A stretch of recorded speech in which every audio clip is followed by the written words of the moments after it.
He said, what about a person who has got the love of Islam and he fights the Jamaat Ahmadiyyat out of ignorance?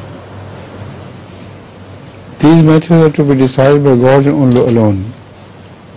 So if somebody is fighting the Jamaat in ignorance and is not breaking any law of the Quran or Sunnah, then perhaps he would be forgiven.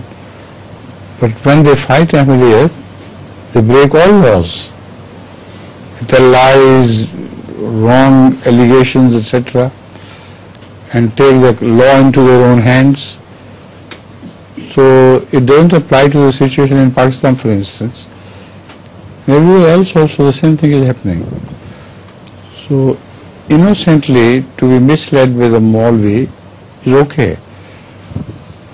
But to act against Islam at the same time, that is wrong.